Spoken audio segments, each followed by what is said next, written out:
اعوذ باللہ من الشیطان الرجیم بسم اللہ الرحمن الرحیم نحمد و نصلی علی رسول الکریم اما بعد۔ کچھ اعتکاف کے بارے میں مسائل ہم آپ کے سامنے ذکر کریں گے کہ عورتوں کے بارے میں اور مردوں کے بارے میں کن چیزوں سے اعتکاف ٹوٹتا ہے اور کن چیزوں سے اعتکاف نہیں ٹوٹتا، اعتکاف کیا ہے، فرض ہے، نفل ہے، واجب ہے یا سنت ہے، اور اعتکاف کی معنی کیا ہے۔ یہ سب چیزیں آپ کے سامنے رکھیں گے۔ اللہ تعالیٰ سے دعا ہے کہ اللہ تبارک و تعالیٰ ہمیں اور آپ کو عمل کرنے کی توفیق عطا فرمائے اور اعتکاف کا عشرہ اللہ تبارک و تعالیٰ ہمیں نصیب فرمائے۔ میں دوستوں سے گزارش کروں گا کہ ہمارے یوٹیوب چینل کو لائک کریں، سبسکرائب کریں اور بیل آئیکن کو دبانا نہ بھولیں تاکہ ہر آنے والی نئی ویڈیو اور دین کے بارے میں معلومات آپ تک پہنچتی رہے۔ تو یہاں پہ ہم ذکر کریں گے کہ قرآن مجید کے اندر جو اعتکاف کا ذکر آیا ہے وہ صرف اتنا آیا ہے کہ اللہ تعالیٰ نے فرمایا وَلَا تُبَاشِرُوهُنَّ وَأَنْتُمْ عَاكِفُونَ فِي الْمَسَاجِدِ۔ اللہ تعالیٰ نے فرمایا کہ اگر آپ مسجد میں اعتکاف کر رہے ہو تو اپنے بیویوں کے پاس مت جاؤ۔ مطلب اللہ تعالیٰ نے فرمایا کہ ان کے ساتھ جو ہے مباشرت اختیار نہ کرو، ان کے ساتھ جو ہم بستری اختیار نہ کرو۔ یہ اعتکاف یہاں سے قرآن مجید کے اندر سے ثابت ہوتا ہے۔ تو اعتکاف کیا ہے؟ اعتکاف میرے بھائی فرض بھی نہیں ہے، اعتکاف واجب بھی نہیں ہے، اعتکاف سنت موقت کفایہ، یعنی جس طرح ایک محلے کی مسجد کے اندر 100 گھر ہیں، مطلب 100 گھروں میں سے اگر ایک بندہ، 2 بندے یا جتنے بھی بندے، مطلب ایک سے زیادہ جتنے بھی بندے اس مسجد میں اعتکاف کریں گے تو سارے محلے والوں سے یہ بوجھ اتر جائے گا۔ اس کو کہتے ہیں سنت موقت کفایہ۔ اچھا، اعتکاف کی معنی کیا ہے؟ اعتکاف کی لغوی معنی ہے خود کو بند رکھنا اور پابند رکھنا، یعنی قید کرنا خود کو، ایسے سمجھو۔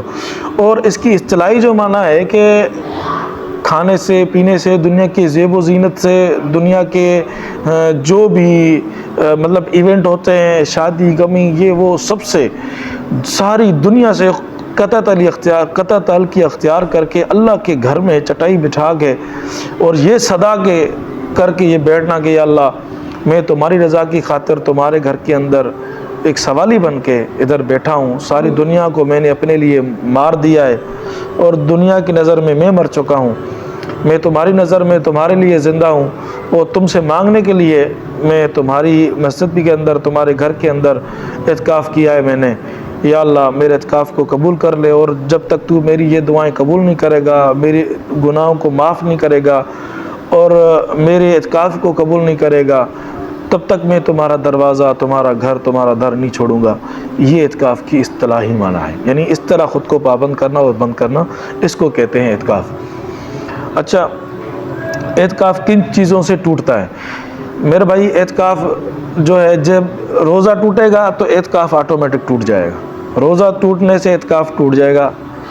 روزے کے اندر، اعتکاف کے اندر روزہ شرط ہے، یعنی بغیر روزے کے اعتکاف نہیں ہوتا، یہ بات آپ سمجھ لیں۔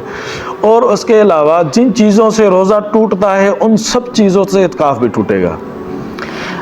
اچھا، اس کے علاوہ بھی کوئی اور چیزیں جس سے روزہ تو نہیں ٹوٹتا مگر اعتکاف ٹوٹ جاتا ہے، جس طرح مسجد کی چودیواری سے بغیر کسی شرعی عذر کے باہر جانا، یعنی ایسے ہی مسجد سے نکلا کوئی چیز خریدنے کے لیے، بھائی میں فلاں کے دکان سے کوئی چیز لینے جا رہا ہوں، ایسے ہی کوئی شرعی عذر نہیں ہے تو اس سے اعتکاف ٹوٹ جائے گا۔ ہاں، اگر کوئی ایسا بندہ ہے اس کو کھانا کھلانے والا کوئی نہیں ہے اور وہ کہتا ہے کہ بھائی روزہ رکھنے کے لیے مجھے ہوٹل پہ جا کے کھانا لینا، یا افطار کرنے کے لیے میں ہوٹل پہ جاؤں گا اور کھانا لوں گا، تو اس بندے کو اجازت ہے کہ آپ مسجد سے نکل کے ہوٹل سے اپنے لیے کھانا لے کے آ سکتے ہو، اس کا اعتکاف اس حالت میں نہیں ٹوٹے گا کیونکہ یہ ایک شرعی عذر بنتا ہے۔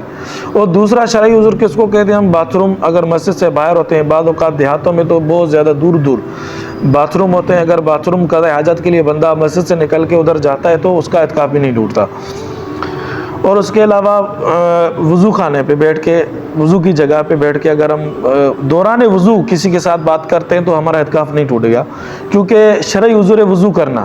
وضو کے دوران اگر اس دوران اندر ہم بات کر رہے ہیں تو اس سے وضو نہیں ٹوٹے گا۔ اگر وضو کے بغیر ہم وضو کی جگہ پہ بیٹھ کے کسی کے ساتھ بات کر رہے ہیں تو اس سے ہمارا جو ہے اعتکاف ٹوٹ جائے گا، کیونکہ یہ جو جگہ ہے وضو کرنے کی وہ مسجد کے احاطے سے باہر آتی ہے۔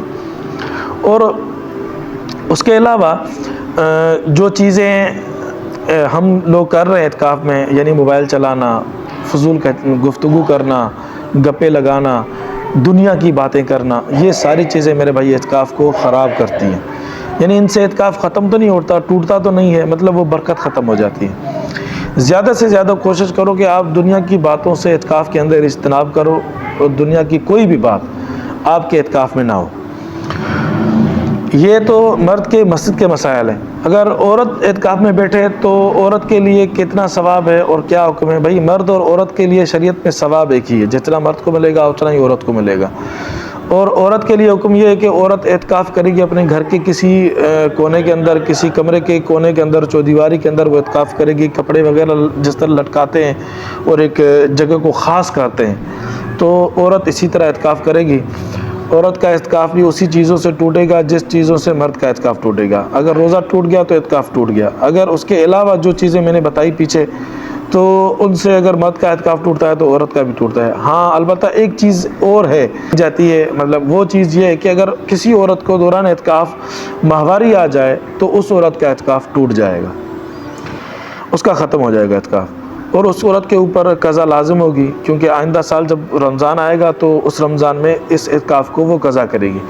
اور مرد کے لیے یہ حکم، اگر کسی مرد کا اعتکاف ٹوٹ گیا مسجد کے اندر تو باقی روزے جو ہے نفلی نیت کے اعتبار سے وہ اعتکاف کر کے وہ رکھے گا، نفلی اعتکاف کی نیت سے روزے رکھے گا مسجد کے اندر، وہ اعتکاف کو اسی طرح پورا کرے گا اور آئندہ رمضان اس کو اعتکاف کو قضا کر۔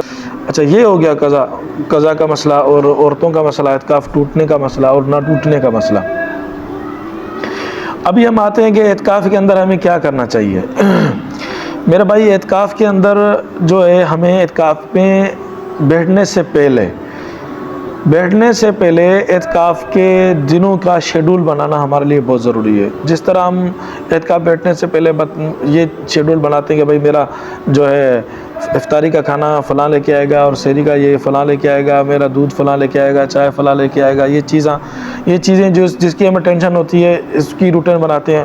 اعتکاف میں بیٹھنے سے پہلے ہمیں اپنی عبادت کی روٹین بنانی چاہیے۔ ایسے نہ ہو کہ ہم اعتکاف میں بیٹھے اور ہمارے 2-3 دن روٹین بنانے میں ایسے ہی نکل جائیں سونے میں۔ تو روٹین بنانی چاہیے، اپنے نوافل کا خیال کرو، واجبات کا، فرائض کا، سب چیزوں کا خیال کرنا ہے۔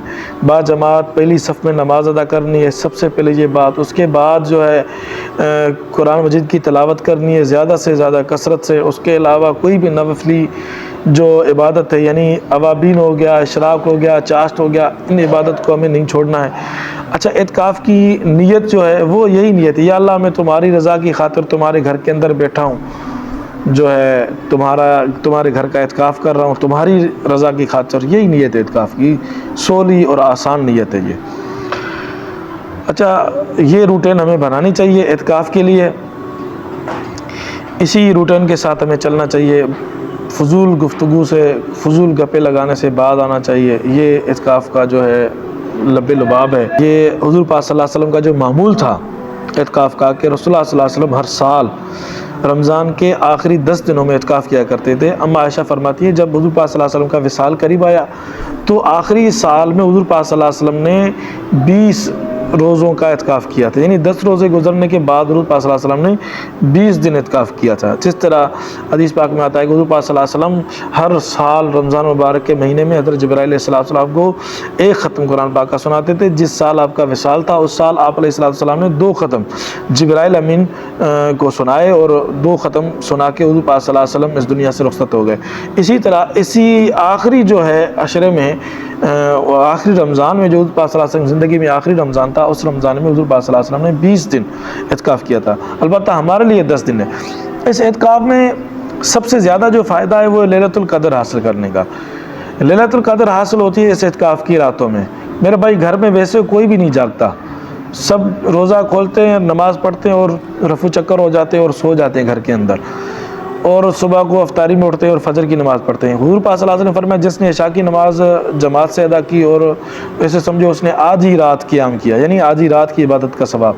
جس نے فجر کی جو ہے نماز جماعت سے ادا کی اس نے بھی آدھی رات کا قیام حاصل کر لی ہے، یعنی معلوم ہوتا ہے کہ جس نے فجر اور عشاء دونوں نمازیں جماعت کے ساتھ ادا کی اس نے گویا کہ پوری رات قیام کیا، یعنی پوری رات عبادت کا ثواب ہوتا ہے۔ تو رمضان کی جو آخری عشروں کی جو راتیں ہیں، جس کے بارے میں اللہ تعالیٰ نے فرمایا کہ خیر من الف شہر، یعنی 1000 مہینوں سے بہتر رات جو ہے رمضان کے آخری عشرے میں آتی ہے، لیلۃ القدر کی رات، وہ حاصل ہوتی ہے اعتکاف کی راتوں میں۔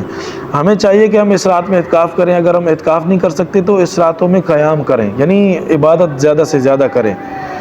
تو اللہ تبارک و تعالیٰ ہمیں اعتکاف کی راتوں میں، ہم ساری امت مسلمہ کو اللہ تعالیٰ لیلۃ القدر کی رات نصیب فرمائے، اور یہ آسان طریقہ ہے لیلۃ القدر کی رات کو حاصل کرنے کا، اعتکاف میں بیٹھنے کے نہیں ہے۔ اور اعتکاف میں غسل، اگر کسی بندے کے اوپر غسل واجب ہو جاتا ہے تو پھر تو وہ اچھی طرح صابن وغیرہ لگائے گا، شیمپو لگا کے اچھی طرح نہا دھو کے جو ہے بالکل صاف ستھرا ہو کے پھر مسجد میں آئے گا۔ اچھا، کوئی بندہ گرمی کی وجہ سے، یعنی حرارت کی وجہ سے خود کو ٹھنڈا کرنا چاہتا ہے اور غسل کرنا چاہتا ہے تو اس کو اتنی اجازت ہے جتنی قضا حاجت کے لیے جائے گا بندہ، تو اتنی دیر تک اگر اس کے اوپر اپنے اوپر پانی اڈیل دیتا ہے اور اس ٹائم تک وہ اس کا ہو جاتا ہے غسل، ٹھنڈک حاصل ہو جاتی ہے، صرف اتنا ہی ٹائم، جتنا ٹائم وہ قضا حاجت چل رہی ہے اتنا ہی ٹائم اپنے اوپر پانی ڈال سکتا ہے۔ اس کے علاوہ ایکسٹرا جو ٹائم وہ کرے گا اور نہانا دھونا کرے گا تو اس کا اعتکاف ٹوٹ جائے گا۔ دوسری بات یہ ہے کہ کسی مسجد میں اگر آپ کی صفائی ستھرائی کا ماحول ہے اور آخر میں کونے میں وہ پانی نکل جاتا ہے باہر مسجد سے، تو اس کونے میں بیٹھ کے کوئی ٹب وغیرہ لگا کے وہاں پہ آپ نہا سکتے ہو اور ٹھنڈک حاصل کرتے ہو اور غسل کر سکتے ہو، ایسے ہی ٹھنڈک کے لیے اور صفائی کے لیے، پسینے کی بدبو سے بچنے کے لیے، تو یہ چیز جائز ہے۔ باقی دوسری حالت میں بغیر واجب غسل ہونے کے آپ باتھ روم میں جا کے غسل نہیں کر سکتے۔ تو اللہ تبارک و تعالیٰ ہمیں اعتکاف کی برکت اور رمضان مبارک کی برکت اور اس تیسرے عشرے کی برکت نصیب فرمائے۔ اللہ تعالیٰ سے دعا ہے اللہ تبارک و تعالیٰ ہمارا اور آپ کا رمضان اور اعتکاف اور عبادت سب قبول فرمائے۔ جزاکم اللہ خیرہ، احسن الجزا۔